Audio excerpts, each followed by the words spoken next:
News nation पर आपका बहुत बहुत स्वागत है। आपके साथ मैं हूं राकेश पांडे। सुबह के 10 बज चुके हैं। इस वक्त की सबसे बड़ी खबर यह है कि किसान और सरकार के बीच आज 7वें दौर की बैठक होने वाली है, 7वें दौर की बातचीत होने वाली है। बड़ा सवाल ये, 7वें दौर की बातचीत से क्या सुलह का रास्ता साफ हो जाएगा? क्या जो डेडलॉक है बातचीत को लेकर, वो डेडलॉक आज टूट जाएगा? दिल्ली के विज्ञान भवन में दोपहर 2 बजे ये बैठक होने वाली है। बैठक से पहले कृषि मंत्री नरेंद्र तोमर ने अहम मीटिंग की है।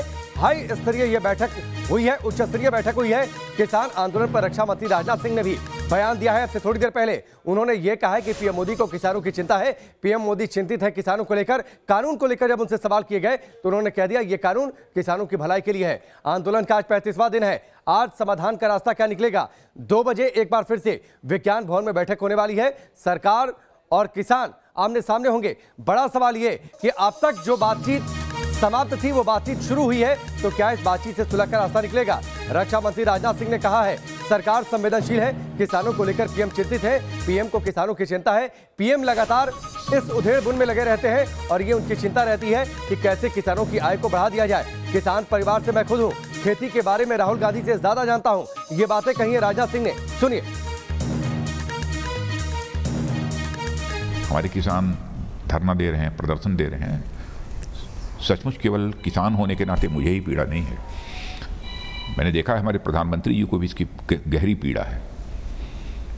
लेकिन प्रश्न ये खड़ा होता है कि जो तीनों ये बिल भारत की संसद द्वारा पास हुए हैं, कृषि संबंधित जो तीनों कानून बने हैं, वह किसानों के हित को, उनके हितों को ध्यान में रखकर बनाए गए हैं। और बराबर जब से मोदी जी ने प्रधानमंत्री के रूप में जिम्मेदारी संभाली है, क्योंकि मैं कैबिनेट का एक सीनियर मोस्ट मेंबर होने के नाते मैं कह रहा हूं कि उनके साथ बराबर हर मुद्दों पर बातचीत करने का मुझे अवसर भी मिला है। मैंने देखा है कि किसानों को लेकर बराबर उन्होंने अपनी चिंता व्यक्त की है। और प्रारंभ से ही, और 2014 क्या, 2014 के पहले जब हम लोग कैंपेन के लिए जाते थे, चुनावी कैंपेन के लिए, उस समय भी कि देश के किसानों की हालत जब तक नहीं बदलेगी तब तक देश की हालत नहीं बदल सकती है। व्यवस्था चली आ रही थी और आज भी प्रधानमंत्री कह रहे हैं, हम सब सारे लोग बोल रहे हैं, तो हम अपने ऐसे वचन से मुकर कैसे जाएंगे? लोकतंत्र में जो अपनी वचन से मुकर जाता है उसे तो अच्छी तरह की अच्छी सजा यह जनता दे सकती है। लोकतांत्रिक व्यवस्था में यह अधिकार उसे प्राप्त है। जो हम कह रहे हैं उस वचन को पूरा करेंगे और आगे बढ़कर पूरा करेंगे। और तीनों कानूनों के माध्यम से यह कोशिश की गई है कि किसानों की आमदनी 2 गुना, 2.5 गुना, 3 गुना, जितनी अधिक से अधिक हो सके बढ़े। हाँ, जैसा मैंने पहले कहा कि किसान धरने पे बैठे हैं, सचमुच हम जैसे लोगों को भी वेदना है। आप उत्तर प्रदेश के भी किसानों से पूछिए कि मैं मुख्यमंत्री जब था तो उस समय भी बड़ी हुजूम, टिकैत साहब के साथ भी हमारे पास मैं लखनऊ में गए हुए थे। मैंने उनका स्वागत किया, अगवानी की, उनसे बातचीत की। 14 अक्टूबर को पहले दौर की बातचीत हुई थी, उसके बाद देखिए 6 दौर की बातचीत हो गई। अभी तक समाधान निकला नहीं। बड़ा सवाल ये, आज 7वें दौर की बातचीत में क्या समाधान का रास्ता निकलेगा? हमारे तमाम सहयोगी इस वक्त हमारे साथ जुड़ रहे हैं। कुछ मेहमान हमारे साथ जुड़ चुके हैं। सबसे पहले उनका परिचय आपसे करवा देते हैं। रमणी कुमार हमारे साथ जुड़ चुके हैं, जो कि किसान नेता हैं। रोहित जाखड़ है, जो कि अध्यक्ष है, यूपी के अध्यक्ष हैं राष्ट्रीय किसान यूनियन के। इसके साथ ही मोहित राज हमारे सहयोगी दिल्ली से लाइव जुड़ेंगे। टिकरी बॉर्डर से हमारे सहयोगी रुमान उल्लाह खान जुड़ेंगे। हमारे साथ स्टूडियो में आम किसान मौजूद हैं, उनसे भी हम बातचीत करेंगे। लेकिन उससे पहले एक रिपोर्ट हम आपको दिखाएंगे। किसानों और सरकार के बीच आज होने वाली है 7वें दौर की बातचीत। इस पर पूरे देश की निगाहें टिकी हुई हैं। हालांकि किसानों ने सरकार को अपने एजेंडे की याद दिला दी है, जिसमें वो तीनों कृषि कानूनों के साथ ही बिजली से जुड़े एक कानून को वापस करने की मांग पर अड़े हुए हैं। इधर केंद्रीय गृह मंत्री अमित शाह की अगुवाई में हुई मंत्रियों की बैठक के बाद कृषि मंत्री ने भरोसा जताया है कि आज बातचीत के सकारात्मक नतीजे निकल सकते हैं।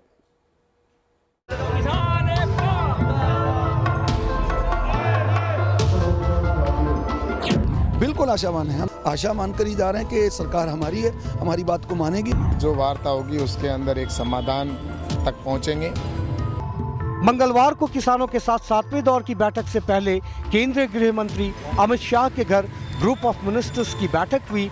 करीब 2 घंटे तक चली इस अहम बैठक में किसानों के साथ आज होने वाली बातचीत को लेकर रणनीति को लेकर चर्चा की गई। बैठक के बाद केंद्रीय कृषि मंत्री नरेंद्र सिंह तोमर जब मीडिया के सामने आए तो उन्होंने भरोसा दिलाया कि किसानों के साथ आज होने वाली बातचीत से समाधान निकलने की उम्मीद है। मुझे विश्वास है कि हम लोग सकारात्मक और अच्छी दिशा में बढ़ेंगे, ऐसी मुझे आशा है। केंद्रीय कृषि मंत्री भले समाधान निकलने की उम्मीद जता रहे हो, लेकिन ये वही चिट्ठी है जिसे किसानों ने आज दोपहर 2 बजे होने वाली वार्ता से पहले सरकार को लिखी है। इस चिट्ठी में किसानों ने साफ कर दिया है कि बातचीत का एजेंडा वही होना चाहिए जो किसानों ने तय किया है। इसके अलावा पराली जलाने संबंधी अध्यादेश में किसानों को सजा देने वाले प्रावधान को खत्म करने और बिजली बिल में बदलाव किसानों के बातचीत के एजेंडे में शामिल है। तैयारी की बात तो ये है कि हम सरकार से पूछने जा रहे हैं कि ये कृषि कानून जो है इनको रिपील करने के लिए आप कौन सी प्रतिक्रिया जो आप दे रहे हैं, कैसे इसको रद्द किया जाएगा, उसकी आप प्रतिक्रिया हमको बताएं।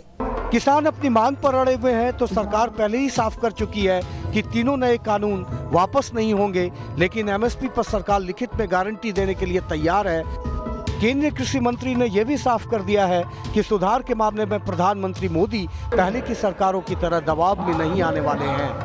उद्देश्य परक समर्पण हो, देश परक समर्पण हो, तो फिर कोई भी ताकत अपने दबाव और प्रभाव का इस्तेमाल नेता पर नहीं कर पाती। और जब मोदी जी पर इस प्रकार के तत्वों का कोई दबाव और प्रभाव नहीं चलता तो कुछ लोगों के पेट में मरोड़ होना यह स्वाभाविक ही है। ऐसे में 8 दिसंबर को केंद्रीय गृह मंत्री अमित शाह की बैठक के 22 दिन बाद हो रही आज की बैठक से गतिरोध टूटेगा या नहीं, इस पर अब पूरे देश की निगाहें टिकी हुई हैं। रविकांत राय के साथ टीम न्यूज नेशन।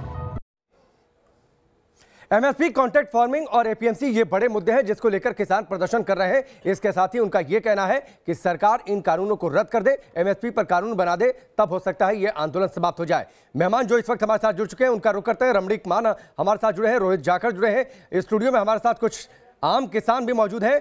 मोहित राज दुबे दिल्ली से हमारे साथ जुड़े हैं, टिकरी बॉर्डर से रुमानुल्लाह खान और मोहित बख्शी सिंधु बॉर्डर से। सबसे पहले मोहित बख्शी, मैं आपके पास आता हूं, बताइए सिंधु बॉर्डर पर क्या किसानों की तैयारी है? आज 2 बजे बातचीत होनी है, इसके लिए किसान किस मूड के साथ पहुंच रहे हैं सरकार के सामने? जी देखिए, बिल्कुल सिंघू बॉर्डर पर तमाम किसान जो हैं वो किसान नेता आज जाएंगे, 12 बजे के करीब निकलेंगे। उनमें से एक बलदेव सिंह सिरसा इस वक्त हमारे साथ हैं जो बहुत ही सकारात्मक किसान नजर आ रहे हैं। सर, 2 दिन तक बैठ के चलिए, आप लोगों को अब सकारात्मक मूड के साथ जा रहे हैं वहाँ पर? देखिए, जो होना है उसका तो अभी पता नहीं, लेकिन जो आसार हैं वो हमें पता है कि बहुत मुश्किल है, सकारात्मक नहीं है। लेकिन ये है कि हम ये कभी भी नहीं हौसला नहीं हारती। अच्छा, मंजीत राय भी जुड़ गए हमारे साथ। मंजीत जी, सकारात्मक मूड के साथ जा रहे हैं आप भी आज बैठक में रहेंगे? बिल्कुल बिल्कुल बिल्कुल आशावादी हैं हम। आशा के साथ जा रहे हैं कि सरकार हमारी चुनी है, हमारी बात सुनेगी और सभी कानूनों को रिपील करेगी। ठीक है, क्या हल निकलने का आज उम्मीद है, हम मान के चले, क्योंकि सरकार ने भी 2 दिन तक आपके पास आता हूं। मोहित राज दुबे भी हमारे साथ जुड़े हैं। सरकार के ऊपर निर्भर मोहित राज दुबे, किसानों ने कहा है कि अभी तो सिर्फ तंबू गाड़े हैं, सरकार अगर नहीं मानती है तो यहाँ पर पक्के मकान बना लेंगे हाईवे पर। जी बिल्कुल राकेश, सड़कों पे किसान है और 35वें दिन भी घमासान है। इस वक्त हम नरेंद्र सिंह तोमर के आवास के सामने खड़े। थोड़ी देर के बाद यहाँ पे फिर से एक बार बैठक होगी कि 2 बजे की बैठक में क्या रणनीति बनाई जाए। कल ग्रुप ऑफ मिनिस्टर्स की जो बैठक हुई थी उसमें पुख्ता रणनीति बनाई गई थी कि अब किसानों के साथ, क्योंकि करीब 3 हफ्ते के बाद ये बैठक होने जा रही है और इस बैठक में क्या रणनीति होगी, कल भी रणनीति बनाई गई थी और आज फिर से केंद्रीय कृषि मंत्री कृषि मंत्री के घर के बाहर मौजूद है। कृषि मंत्री ने बयान दिया है, उम्मीद है आज समाधान का रास्ता निकलेगा। ये तो पहले भी जब बातचीत होती थी तो वो कहते थे उम्मीद है जल्द समाधान निकल जाएगा, नए साल से पहले समाधान निकल जाएगा, ये भी उन्होंने कहा था। क्या आज का वो दिन होगा? देखिए, उम्मीद तो यही है कि गतिरोध जो बना हुआ वो गतिरोध खत्म हो जाएगा और कृषि मंत्री ने पहले ये बात कही थी कि हम संशोधन के लिए तैयार है। लेकिन देखिए, जिस तरीके से लगातार किसान ये कह रहे हैं कि जब तक तीनों कानून वापस नहीं होते, जब तक तीनों कानून रद्द नहीं होते, तब तक आंदोलन खत्म नहीं होगा। यानी स्थितियां जो पहले जैसी थी वो आज भी उसी स्थितियों के साथ ये बैठक होगी। ठीक है, चलिए मैं टिकरी बॉर्डर का रुख कर लेता हूं, उसके बाद अपने मेहमानों का रुख करूंगा। रुमानुल्लाह खान हमारे साथ जुड़े हैं। रुमान, टिकरी बॉर्डर पर माहौल क्या है? आज एक बार फिर से बातचीत होने वाली है, क्या किसान आज के दिन को सकारात्मक उम्मीद के तौर पर देख रहे हैं? देखिए, बिल्कुल संवाद की शुरुआत हो चुकी है और सीधे तौर पर आज कोई निर्णायक फैसला हो सकता है, सकारात्मक तौर पर फैसला हो सकता है, क्योंकि काफ़ी किसान नेता ऐसे हैं जो कि सरकार की बात से सहमत हैं और अभी इस बात की मंत्रणा चल रही है कि आखिर सरकार के साथ किस तरीके से बातचीत की जाएगी, क्योंकि जिस तरह से तमाम मंत्रियों ने प्रधानमंत्री नरेंद्र मोदी की तरफ से भी किसानों को जो आश्वासन दिया गया है उसको समझा गया है। जो संशोधन प्रस्ताव भेजा गया था उसको एक बार फिर से किसानों ने एनालिसिस किया, जिसमें पता चला है कि एमएसपी या फिर दूसरी कॉन्ट्रैक्ट फार्मिंग जैसी चीज़ों पे जो भ्रम था वो काफ़ी हद तक बहुत किसान नेताओं का दूर हो चुका है। ऐसे में आज बहुत सकारात्मक बातचीत होने की उम्मीद है, लेकिन साथ ही साथ एक और महत्वपूर्ण बात है कि कुछ शक्तियां ऐसी हैं जो नहीं चाहती कि किसी भी तरह से समाधान निकले और सरकार और किसानों के बीच में गतिरोध बना रहे। वो भी अपनी पूरी ताकत आज की मीटिंग को लेकर लगा रही है। ठीक है, चलिए रुमान, हम आपके पास आएंगे। रमणीक मान, आप लोगों ने तो जिद पकड़ रखी कि सरकार कानून को रद्द करे तो ही ये आंदोलन समाप्त होगा। सरकार कह रही है कानून रद्द तो नहीं होगा, लेकिन आप जो सुझाव दीजिए उस सुझावों को शामिल कर लेंगे, संशोधन हम कर लेंगे। अगर ये जिद रही तो क्या तय है कि बातचीत का आज कोई समाधान निकलने वाला है? नहीं राजेश पांडे जी, देखिए पहले तो ऐसा है कि आप थोड़ा सा भ्रमित है, मेरा ख्याल है कि आपने पहले मेरे को सुना नहीं। मैं ये समझता हूँ कि सन 70 के दशक से 70 के दहाड़े से जिन चीज़ों की मांग करते आ रहे थे हम लोग, बाबा टिकैत ने भी जब भारतीय किसान यूनियन की स्थापना करी तब से निरंतर एक ही मांग चल रही थी। 50 साल से यही मांगा जा रहा था जो अब सरकार ने डिलीवर किया है।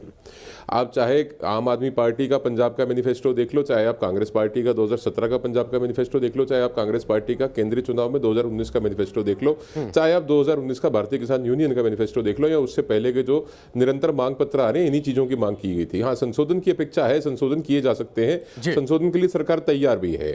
इन कानूनों को काले कानून का नाम देने वाले जो लोग हैं उनको जरा एक बार सामने बिठाइए, उनसे पूछिए काले कानून है कैसे। जो चीजें निरंतर 50 साल से मांगी जा रही थी और कोई पार्टी इसको डिलीवर नहीं कर पाई, यहां तक कि जब हम स्वामीनाथन आयोग की कमीशन की सिफारिशों की बात करते हैं उसके ऊपर 8-9 साल तक बैठने वाली कांग्रेस पार्टी आज, देखिए मैं समझ में ये नहीं आता है कि जो चीजें हम निरंतर मांग रहे थे उनको देने के बाद आंदोलन क्यों, और संशोधन के बाद आंदोलन और तीव्र क्यों। मैं जो कानून रमणीक जी, मैं आपको इंटरप्ट कर रहा हूं। रमणीक जी, मैं आपको एक मिनट रमणीक जी, मैं आपको थोड़ा सा इंटरप्ट कर रहा हूं। हमारे स्टूडियो में कुछ आम किसान मौजूद हैं, आपने जो बातें कही वो पूरी तरीके से सहमत नहीं है, वो ऑब्जेक्शन जता रहे हैं, बताइए। एक तो मैं ये कहना चाहता हूं, लोक शक्ति का राष्ट्रीय अध्यक्ष भारत किसान लोक शक्ति से, कहीं भी किसानों की बात हो कांग्रेस को बीच में ले आते हैं।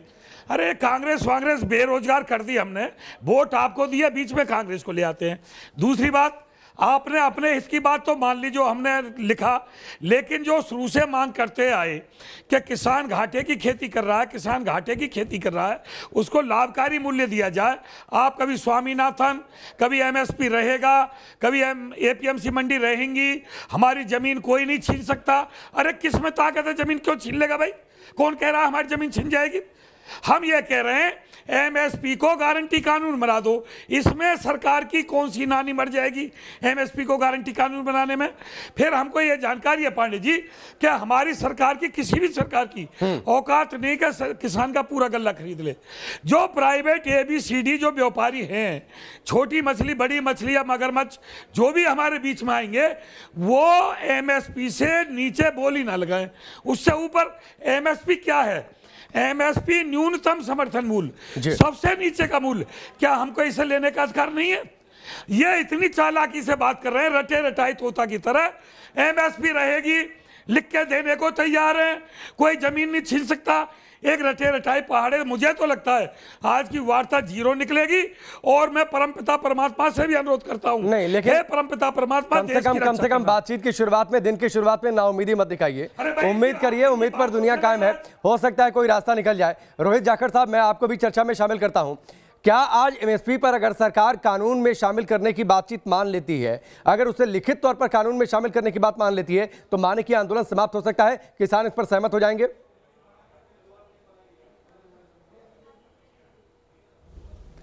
एमएसपी के बारे में बार बार, ठीक है, मैं आता हूं रोहित जाखड़ जी, मैं आता हूं। इस बीच बड़ी खबर आ रही है। बड़ी खबर यह है कि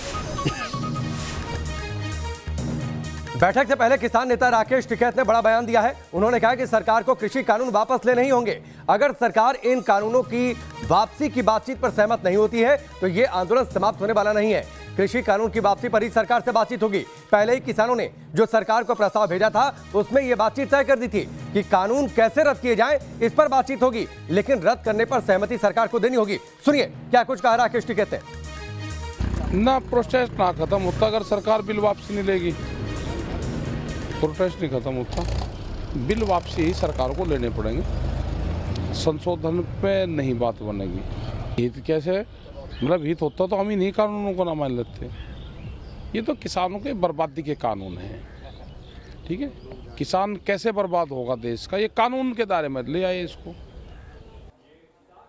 राकेश टिकैत को आपने सुना। रोहित जाखड़ जी, अब आप अपनी बात पूरी करिए। देखिए, एमएसपी पर सरकार लगातार भ्रम फैलाने का प्रयास कर रही है। एमएसपी है, एमएसपी थी, एमएसपी रहेगी। किसान की मांग है कि एमएसपी को विधिक कानून बनाया जाए, दंडात्मक कार्रवाई हो अगर एमएसपी से नीचे कोई सामान किसान का खरीदता है। क्या किसान की यह भी स्वायत्ता नहीं कि वो अपने माल का मिनिमम प्राइस ले सके? अब एमएसपी क्या थी? 1750 मक्का की थी और 700 रुपए क्विंटल बिकी, तो फिर ये एमएसपी के क्या मायने रह गए? देखिए, कानून, कृषि कानून किसी भी स्तर पर किसान से कोई सरोकार नहीं रखता। ये पूंजीपतियों के लिए कानून है, इसको नाम केवल किसान का दिया गया है। और ये समस्त किसान वर्ग की पूरे देश के मांग है और ये खाली किसानों पे असर नहीं डालेगा। किसान को तो अपने माल बेचने की लड़ाई है, ठीक है, लेकिन जब उपभोक्ता इसको खरीदेगा और मनमाफिक दामों पे पूंजीपति के खरीदेगा, ये उनको सबसे बड़ा इफेक्टिव कमजोर वर्ग को पड़ने वाला है। इसको लोगों को समझना होगा और कि सरकार को भी समझना होगा। पता नहीं क्या वजह है कि इतने प्रचंड बहुमत देने के बाद भी मोदी जी ने किसानों का दमन और शोषण नहीं की तय कर लिया है। 34 दिन से किसान वहां बॉर्डर पे पड़े हुए हैं। रोहित जी, एक सवाल यह है ना कि जो जिद पकड़ रखी है किसानों ने, सरकार का यह कहना है कि कृषि कानून रद्द नहीं किए जाएंगे। जो आप कहिए, जो सुझाव आते हैं उन्हें हम शामिल कर लेंगे, संशोधन कर लेंगे। तो रद्द करने की जिद क्या किसान छोड़ पाएंगे? अगर सरकार एमएसपी को कानून में शामिल करने पर तैयार होती है तो क्यों छोड़ पाएंगे, मुझे ये बताओ। जब ये कानूनी उद्योग, रोहित जी जवाब दे ले, फिर मैं आपके पास आता हूं। रोहित जाखड़ जी, जब ये कानूनी उद्योगपतियों के लिए है और इसमें संशोधन पहले लागू होने पर ही इतने संशोधन आ रहे हैं, तो इन्हें दोबारा खत्म करके दोबारा लाने में दिक्कत क्या है?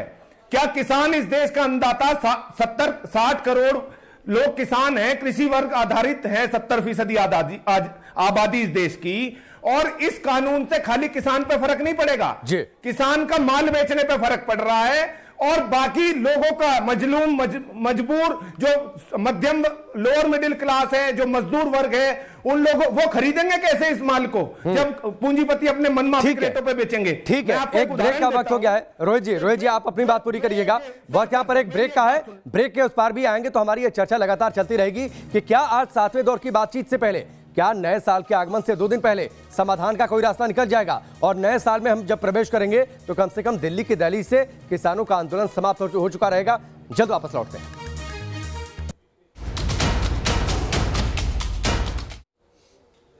ब्रेक बाद चलिए आगे बढ़ते हैं। लगातार हमारी बड़ी कवरेज जारी है 7वें दौर की बातचीत से क्या सुलह का रास्ता निकलेगा? तमाम मेहमान इस वक्त हमारे साथ जुड़े हैं। हमारे स्टूडियो में कुछ आम किसान भी मौजूद हैं।